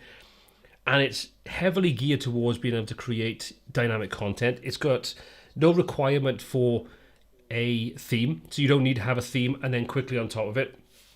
So you have a pretty streamlined setup and a lot of advanced options. And I know David McCann from Dynamic WordPress has been creating a couple of videos on it because I know he's really interested in how this works, how it's sort of like going to progress and so on. So I think Quickly is one of those little dark horses that I really do feel bridges the gap between page builders and Gutenberg in a interesting kind of way. And I think that's probably going to give you the closest to what you have with a tool like Elementor Pro and ACF in the Gutenberg space. So I think it's worth keeping an eye on, regardless of whether you're interested in Elementor right now or trying to stay away from Gutenberg as much as is possible. Okay, leather class. Do I need a page builder like Elementor now that full site editing is here? No, you don't. Not at all. But if you want an easier time of it, then a tool like Elementor does make it easier to create. I don't find full site editing is particularly intuitive. I mean, Imran, have you tried full site editing? No, I haven't. No, not at all yet. No. So I think we're going to say that the answer to that is you don't need it. No. You don't need it, but I do still think that the way that Elementor works with creating templates for parts of your website, the conditional logic that's involved in that side of things, I do feel like that's still a little bit more logical and understandable and easier to grasp. Whereas I think full site editing is a little bit more, well, nothing, let's be honest, but nothing to do with full site editing is particularly well thought out. It all kind of just feels like they're rushing to push these features out to compete with the likes of page builders and maybe even some of the themes that are out there. And I do think a lot of the themes actually do it better. Just take a look at Cadence and take a look at Generate Blocks and take a look at Blocksy. You can basically hook any element of a design into any part of your theme. And with tools like Generate Blocks to Generate Press and Cadence, you could literally build pretty much every part of the entire design without any problem at all. Not needed, but probably still just easier with Elementor would be my kind of take on it. Oh, wrong button. I will keep pressing the wrong bloody button, I tell you. Nothing to do with a beer, I promise you. Okay, what else do we have? Andy Von Bussy. Looking for Imran's site or podcast info, can't find it. If you just go onto YouTube and just do a search for Web Squadron, and I'll just pull that information up as well. Or if Imran, if you want to pop it into the comments, so you can kind of like make it easy for anybody that wants to take a look. Then I mean I've just put in there websquadron.co.uk, but just do a search for YouTube on Web Squadron, and then on our channel you'll find our details. But I'm everywhere. He is. It's like, yeah, he is. He's like an SDT at a festival. He's everywhere. Yes. Sorry, not the best analogy in the world, but I'm sure it'll work. There's worse. So I'll take that one. I'll take that. I do apologise. Speaking of podcasts, because I see that it's sort of mentioned there of your site or your podcast. Here's a question I've got to ask of the people that are actually in tonight. First of all, hit that thumbs up button if you haven't already, just to let YouTube know that you're liking the fact that me and Imran are taking time out of our evening to spend it with you beautiful bar stewards and have a beer and just have a chat. But I got asked repeatedly about creating a podcast. Would that be something you would actually be interested in? Because for me, I enjoy doing the sort of like having the screen by the side of me and doing a live stream with a camera and stuff like that, and I feel comfortable doing that. But the thought of doing a podcast scares the living bejesus out of me. Thinking, just sitting there talking to a microphone about stuff, it just feels weird. So I'll tell you, is about 3 months ago we did start a podcast. Okay. And we used Buzzsprout, by the way, because it helps to share your. It's about £10 a month. It's really cheap, and it helps to spread your podcast. So we're on Alexa right now. We're on Spotify, Apple. We're everywhere. And the way I did it was I basically had the camera on as I spoke about a particular topic, 5-10 minute topic. And because I had my camera on, I was then able to just strip the sound out and release a podcast, and then release the video with the sound about 2 or 3 weeks later. So the podcast comes out first, and then the video came out 2 or 3 weeks later. So if you felt like you liked talking to the camera and all of that, you can still do that. And then you just save it as an MP4 file, you know, and you're rendering and all of that. So you get your podcast and you've got your video. So job done, really. The only difficult bit I do find, though, is that you're not showing off your screen. Yeah. It's just you talking. So you can't say click here. You're not really, you're not doing a tutorial. It's just you talking about, hey, how shit is my life today? It's that kind of thing going on there. Or what do you think about Gutenberg or you know, and any other plugin or theme or something like that. So you could still do it. You could. I mean, I did try that where I've done the live streams, and I kind of thought, okay, let's go back now and strip the audio out and do that kind of thing. But I kind of thought, well, that's all well and good, but I just kind of felt like it's just a lot of work for not a lot of return. And if I'm honest, I think I would much rather do a podcast with someone, because then you could say, let's pick a topic, and then you can bring what you think about the topic to it, and I can bring what I think about the topic to it, and then you have something that I think people will probably be more interested in listening to than just one person lamenting about, I don't know, a specific topic that they kind of think is worth talking about. I think it's something, I think if you had 2 or 3 people involved in that podcast, I think that would be more interesting. So maybe it's one of those things that kind of look at doing where it's not just you, you know, it is 2 or more people involved. I completely agree. I haven't recorded one in about 3 weeks because I've actually come to that same conclusion you have. There's not much return of investment in it. It's not going to much lead on to much else, to be honest, unless you get massive sponsorship, which I have to say is quite difficult with podcasts unless you're a celebrity. And I think you're absolutely right. The podcasts I actually like are when you have 2 or 3 people talking about the latest Marvel movie or something that's happening in the world or life. But when it is just someone talking about clients or things like that, I feel like videos work better for that when it's a one-on-one.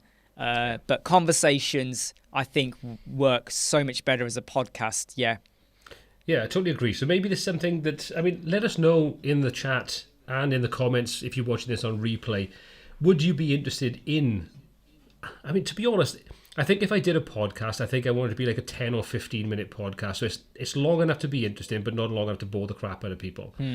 But would you be interested in some form of podcast, but being something like where Imran and myself now are discussing different topics? If we kind of said, let's pick a topic, and you think, well, okay, that would be good, and either get guests on, or you do like a regular podcast, myself and Imran or something like that. Would that be interesting? Let me know in the chat, in the comments, if you'd like something like that. And then if there's enough interest, take a look at making it happen. But anyway, another question. Let's have a look. Video Boy. This is what confuses me. Does Gutenberg alone have dynamic content, or do I need a plugin for that? No, it doesn't have dynamic content. It's on. You would need to have some full block plugin like Gutenberg blocks, Generate blocks, or Cadence, or Stackable. You need something like that. They introduced the dynamic content element into it straight out of the box. Gutenberg doesn't have dynamic features built into it that you would kind of consider easy to integrate in the same kind of way as dynamic tags and so on when it comes to Elementor. Okay, let's have a look. What else do we have here? As a newcomer to the industry of WordPress selling, etc., what's the best tips to keep in mind and things to focus on? That would kind of depend, I suppose, on what you're talking about selling. I mean, are you talking about selling services? Are you talking about selling websites? Are you talking about selling products on an e-commerce based website? What are you talking about selling? If you can kind of just follow that up with another hashtag Q, so we can kind of have a better idea of what you're talking about, and then we'll try, provided we've got time, to be able to give you some information on that if we can. But with that kind of information, I'm not really sure exactly where you're going with that. I mean, Imran, do you kind of see anything that I'm not seeing there? No, I was a bit puzzled by that as well. So industry of WP selling, it almost sounds like, are we talking about affiliate commissioning link here? Or are we talking about, are you selling your services like hosting packages or things like that? So yeah, I'm not entirely sure. I mean, if it was anything like that, I would say just be honest and transparent and actually get across what the client or whoever buys from you is going to get. And don't lead them on. Always be open and upfront, otherwise it'll just come back to bite you on the bum. Here's a good question. Will you be doing a tutorial together? I don't know. I never really thought about it. I mean, hey, look, I'm always open to collaboration. There's something in the pipeline which I don't want to talk about right now, but it's something that will help creators like myself and Imran and some other creators potentially come together in a different way. So there's a little bit of an idea that's going around at the moment that I'm kind of talking to different people like Imran to kind of get something in the works in the next couple of weeks, months. So keep an eye out for that. But I mean, I'm always open to do a collaboration with Imran, no problem at all. I'm sure we could find something between the two of us that we could create a video on. I mean, Imran, how do you feel about it? No, I'm totally open to that. I am totally open to that. So if there was ever an opportunity, you know where I am. And somehow we will virtually or physically or however we do it, even if it is string on the ends of a cup, we will work out a tutorial or something. Okay, it'd be a long piece of bloody string. But it would. I mean, there's new things these days called telephones. They're amazing, I tell you. Yes, oh dear, yes. They might catch on as well. But yeah. So anyway, like I say, if you've got any more questions, hashtag Q if you wouldn't mind. And we're going to take a couple more questions now before we sort of wrap up, because I didn't realise the time is actually nearly 9:30 here in the UK. We've been doing this for nearly an hour and a half. But what can you say? Time flies by when you're eating Cheetos. Okay, so Pixter, you're a good team, I guess. What do you mean you guess? What? I tell you what, if your what's it called, live stream viewers are going to pop up you and just put things like "I guess" at the end of it, you need to vet them better, I tell you. No. Look, it's one of those things, like I say, I'm more than happy. We've kind of talked about this with a couple of different things. I'm more than happy to work with other YouTube creators, creating content, doing a great job like Imran's doing. You know, it's nothing to do with numbers and figures and all that kind of crap. It's about bringing value and offering things that maybe aren't out there at the moment. And I get a real kick out of doing things like the live streams like we're doing tonight.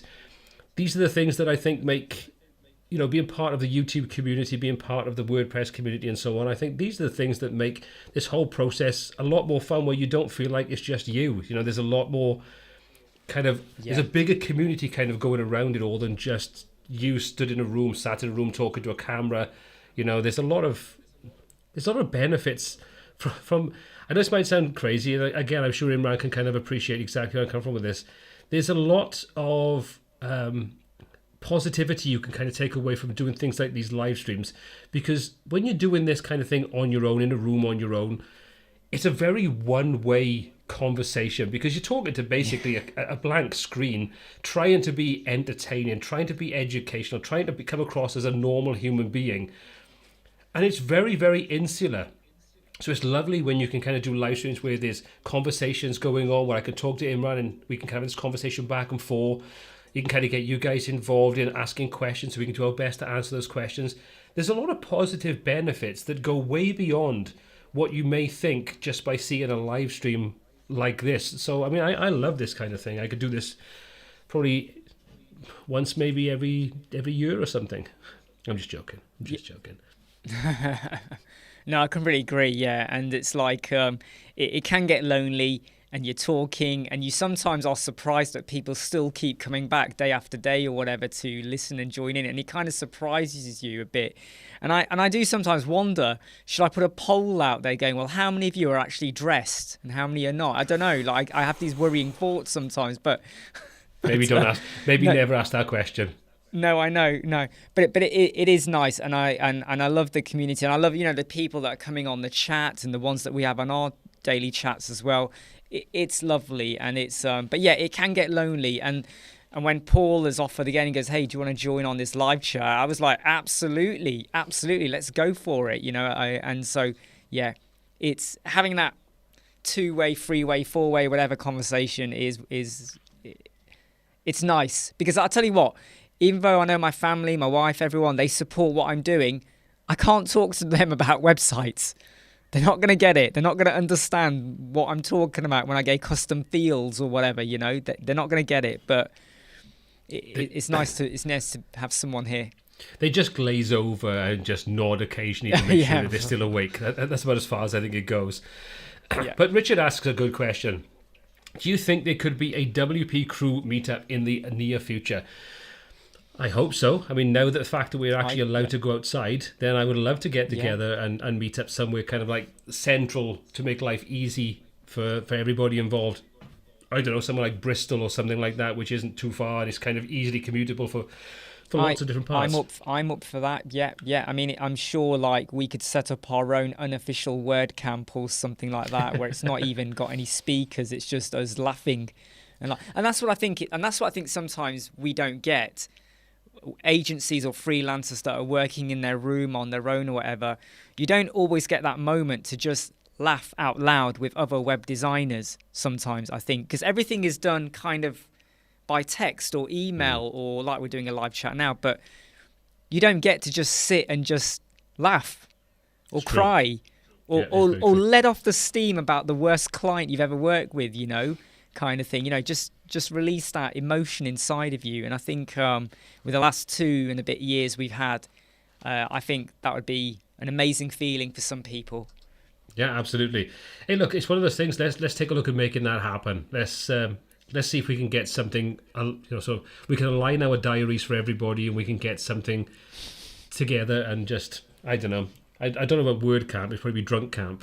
But, no, I think that's too extravagant. I don't think we could pull that off. No. In all honesty, it would just be really nice to meet some of the people whose names we kind of know, or you see the sort of profile pictures. You know, I'm sure we need to get some restraining orders in place occasionally, but for the most part, you're probably all quite normal. I mean, I can't speak for myself, obviously, but I'm sure that, you know, some of you are normal. Yeah. Probably. Maybe. I don't know. Anyway, let's move on. Okay. Teet. That sounded terrible. Teet. What is the best plugin to make a WordPress portfolio website static? Oh, make a portfolio static. Well, there's always Stratic. You could always use that. That's what I was about to say. Go with. But there are a couple of plugins. I can't think off the top of my head the names of them. I mean, Imran, can you remember the name of there's a couple that allow you to quickly convert in much the same way as Stratic does, but allows you to do it sort of inside the WordPress website. No, I can't remember, but I do remember at the time we were talking about Stratic. Well, I was talking to someone else. They were just talking about how you could do it locally in-house within the WordPress website in a way, you know, almost with the coding aspects. They weren't talking about a plugin, but I've never gone neck deep into the whole headless approach because I just haven't had the fascination to go down that road at the moment. So I haven't got another plugin to offer at the moment. To be honest, I would question whether you need to go to the effort of doing a static basic sort of portfolio side of things. I mean, if you optimize your images, you optimize using a CDN, you know, taking the sort of typical things you'd normally expect to do to make sure that you optimize every aspect of it. I don't really see that you'd have a massive need to go static with it. I don't think it would make that much of a difference, to be honest. I mean, unless you're talking, you know, a photography website where you've got really, really high quality images that you're running at sort of, you know, 2K resolution kind of thing. The reality is most people are not going to look at it on a device that's big enough to benefit from those side of things. So I would question whether you need to go down static for a portfolio unless Yeah, like you're saying, you've got very specific requirements. But there are plugins out there. I can't think off the top of my head exactly what they are, but there are a couple of plugins out there that you can use inside the WordPress setup that will allow you to create static-based versions of your pages. But like I said, whether you would actually need to or not. Okay, next question. Really important one. The dress code for WPTuts Camp. It's a good question. I suppose it only depends on what comes up on your wish timeline on Facebook, really, doesn't it? Because there's some very strange things comes up on your Wish timeline. And if anybody's never seen the Wish timeline, even you never even have to go to the Wish website. The reality is it just pops up from time to time. And I guarantee it now, because I've talked about it, when I go onto Facebook later on, there will be Wish posts all over the bloody place. Because whenever I mention something, when I go into Facebook, that's all I bloody well see. But dress code for WPTuts Camp, if I'm honest, just dressed is good enough. You know, if you could just turn up with clothes on, that should be more than enough for us, I think. Yes, Let's not worry that would be good. any further That would be than a that. start. Yeah. Anything past that is a bonus. That's all I'm going to say. Right. Okay. Atif. Hey guys, a face-to-face meetup would be great whenever this can be arranged. How would you feel about a virtual meetup sooner? I really don't mind. I mean, virtual meetups. I mean, I've got some software that allows that kind of thing for up to 300 people, I think it is.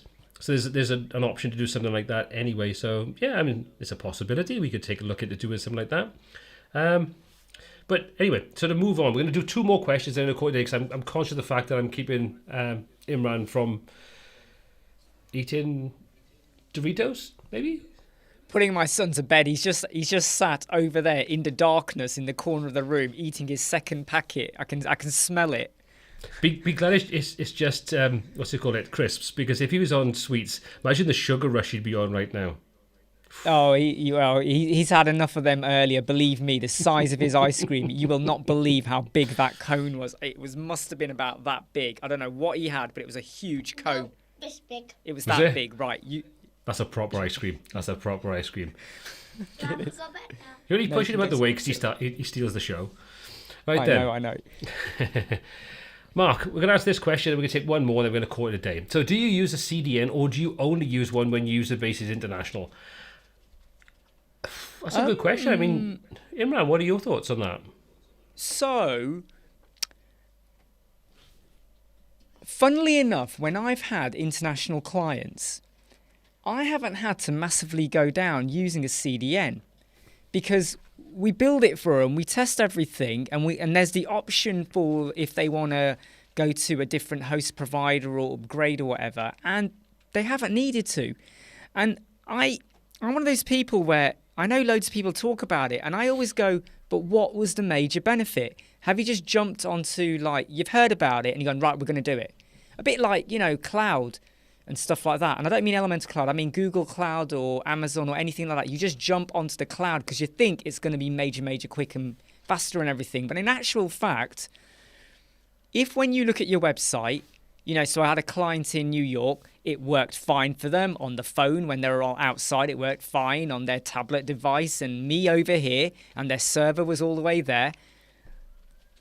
There wasn't a major benefit need, but if, like you just said earlier, about like if you've got a really heavy website maybe, or I don't know, maybe you're in an area where, like somewhere in the world where your audience on very far, like let's say your audience is on Easter Island. I don't know how many servers are close to Easter Island, right? So, maybe from that point of view, things might work out better for you, but I haven't needed to, and I feel like I'm a virgin to CDN at the moment because loads of my clients just haven't had the need to do it.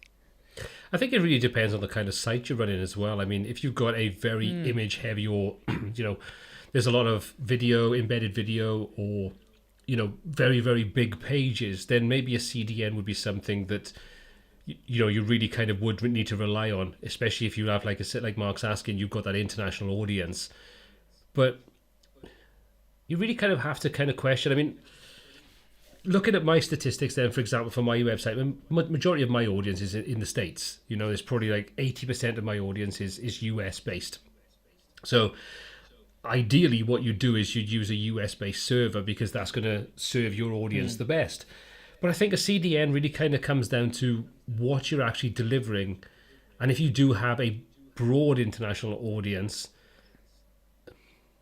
I think it would probably be beneficial, but only if you are dealing with, pretty heavy pages. If you're dealing with just text-based pages with a couple of images, I don't really think you'd have to worry too much about it. But I think you definitely need to if you are dealing with much heavier pages. Yeah, well, it's like what Helmut just said as well. It's like if you've got a website that's really heavy on videos or heavy-duty photographs, massive resolutions and stretching things out, 20 megabytes, whatever, then I can see the benefit of it. But luckily, I steer my clients away from having too many videos on their websites. The minute they want a video, I kind of slap them about a bit and say, no, you're not going to do that unless you really need to. So we've been able to advise them from a cost point of view sometimes as well, so it works out more efficient for their wallet. Yeah, I think as well, you've got to kind of consider that these are the kinds of things I think you definitely have to monitor. You'd have to look at all the goodwill in the world, GT metrics and stuff like that. They're okay as a starting point, but let's be honest about it, they're not the best thing in the world. You can kind of get so hung up on those figures that it becomes ridiculous. They should be used as a fault finding tool, but not obsessed over. And the same kind of things with Google page speeds. I think people become so obsessed with getting 100 and 100. It takes away the reality of it. But you kind of have to look at the audience. You kind of have to look at how far and wide the audience is and monitor it. If you're finding people are kind of complaining about it or there's problems with it, then you need to look at a CDN. But I don't think there's a specific answer to it. I think it's definitely going to have to be something on a use case kind of thing. Do you know what I mean? There's going to be some cases where it would benefit from it massively, and there's other cases where you probably be throwing money away. But then again, when you look at something like Bunny CDN, it's so cheap. You're talking cents on the dollar, pennies on the pound kind of thing. Yeah, it's you could ridiculously easily cheap. Exactly. You could easily A/B test that, and as Helmut says, like learning platforms, for example, yes, it's very good for video, but I would also then argue the point that if you're going to go down the route of video, I'm using video for my learning platform, which is on Learn Plus, which is part of Thrivecart. So you've got a self-hosted videos. For the most part, again, going back to Bunny CDN, their video streaming is stupidly cheap. Again, you're talking about a couple of cents per gigabyte. It's nothing. So you can get the benefit then of the CDN-based video delivery with the ability to protect it and restrict where and when it can be played, those kinds of things. Then I think it's definitely a CDN becomes useful in that regards. And like I say, Bunny, I think in the same way we talked earlier on with rank math and stuff like that, Bunny definitely upset the market when it came to CDNs by being so bloody cheap. And the same kind of thing goes with video. It's like it's so cheap. You'd be daft to use any other kind of platform, and that's what they're doing. They're building that platform to be so cheap. But absolutely. And we did have a client who they never went through with it in the end, and they had we're talking nearly 2 gigabytes worth of video. No, it was more than that. And we were going to go down the Bunny CDN route, and the cost was so astronomically low. It just was it made absolute sense. And we tested it, and it was quick, and it saved you having anything on your actual website. And I was surprised. I was really surprised at how good it was. I think that's the thing is if you kind of consider, if you think, do I need a CDN?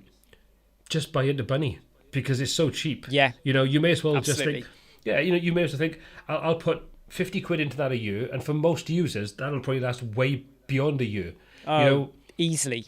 So yeah, exactly. You kind of think you may as well just put the money into it, because if you do need a CDN, that's probably the best option you've got out there. And to kind of go back to Mark's sort of comment, Cloudflare free tier, the Cloudflare free tier, that's really quite difficult to say, is fine. And I think for a lot of use cases, that's perfectly fine. You could get away with that without any kind of real problem. But I still prefer Bunny CDN just for the fact that, yes, you have to pay for a little bit. But for me, I think you get more value for your money, even though it's a free tier, if that makes sense for Cloudflare. I always kind of felt like you were restricted in ways that are useful, whereas I would rather spend a couple of pennies and have full access to Bunny CDN as opposed to save those couple of pennies and go down the Cloudflare free side of things. Have you ever used Cloudflare? No, never use. Again, never had a massive need to it, but just repeating what you said, Bunny CDN, once you've set up, and there are tutorials out there on how to set it up, the customer support on there, if I ever had a question, they normally got back to me within half an hour, and it wasn't a robotic response. They were proper customer service on there, and like I said, we had someone who had loads of videos, and we tried it out, and I was just like gobsmacked. I really was gobsmacked at how quick it was loading these 5-6 minute videos, and they weren't on YouTube, they weren't on the website, they were stuck in Bunny CDN halfway around the world somewhere, and you wouldn't know it. You would think it was on your WordPress media library. In fact, it was probably quicker than the WordPress media library. Yeah. Just the way it just pulled it through. But yeah, not use Cloudflare free tier at the moment, no. No, I've used the Cloudflare side of things quite a few times in the past, and it's been fine. But like I said earlier on, I just like to have the control aspect of it, which is exactly what you have, and you can choose where you want your servers located. If you want to limit it, if you find your audience is primarily the US, then you can just use the US tier when it comes to Bunny CDN, as opposed to using the Asia and things like that. So you have those options, and you can kind of technically save yourself money on it. But I would say you'd have to ask yourself whether you would save yourself much going for the free tier on Cloudflare as opposed to paying for pretty much next to nothing when it comes to Bunny CDN. So anyway, we're going to basically leave it at that, I think, because I think we've answered enough questions, and I'm kind of conscious of the fact my 1 hour stream has ended up being nearly 2 hours. So bloody hell, Imran, you can bloody talk. I tell you, I can't get a word in. I can. People who watch my live chats know I just go on and on and on, as Paul knows as well.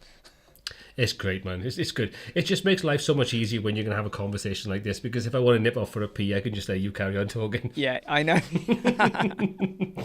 Okay, well, I'm going to say thank you very much, first of all, to Imran for taking the time out of his Thursday evening to come and join us and get involved in another live stream. It's been an absolute pleasure to have you on board. And it's been an absolute pleasure to have everybody else. So before we go, I'm going to say, if Imran would like to say how you can find out about where you can get more information about his services, where you can find him on YouTube and things like that, and then we'll wrap things up. So Imran, I'm going to hand this over to you to do your last minute sales pitch. Yeah, sure. Yeah, I mean, look, if you do a search on YouTube for Web Squadron, you'll find us, and there'll be a link in there for our website, https://websquadron.co.uk. And obviously our email as well. We are a web design agency. I don't just do videos and tutorials on Elementor and business and marketing and stuff like that. We are an agency. We do build websites. We kind of focus on consultants and small businesses, which is quite vague in itself, to be honest. But we also specialize in directory websites too. Now, if you have questions or you're struggling with Elementor or something like that, just pop along. We don't charge for free advice. We're always active on the Elementor Facebook group as well. So if you want to ask a question, go ahead to go along there, or just email and contact us. And maybe if you want to work together or collaborate or just help you out with your design or get a viewpoint on something, do get in touch. But we do daily live chats as well. Well, I say daily, normally Monday to Friday, midday British time. So it's midday GMT +1 or British summertime. We have daily chats. They're about an hour, hour and a half, similar to what we do here, but mine are more all over the place. And sometimes we talk about everything except Elementor and WordPress. So don't be surprised if I deviate onto Star Wars or something else, or client experiences or problems we're all having. But if you want to get my take or my spin on Elementor or WordPress, then go along to my channel. But yeah, that's about all I'll say at the moment. Otherwise, you're going to get sick of me. We'll never get sick of you. Okay, well, thank you very much once again, like I say, Imran, for taking the time out of your Thursday evening to come and join us. I'm sure everybody's enjoyed it. I want to say thank you very much to everybody that's joined in tonight, for taking the time to ask us questions, get involved in the chat, and just basically be part of the whole WP crew. I'll see you again next week, where we've got some exciting kind of new live stream coming up with more than just myself and Imran. So keep an eye open for that, and I'll let you know a little bit more about that later on in the week. But for now, take care, look after yourself wherever you are in the world. It's been an absolute pleasure, and I'll see you all really, really soon. Take care. Take care. Bye.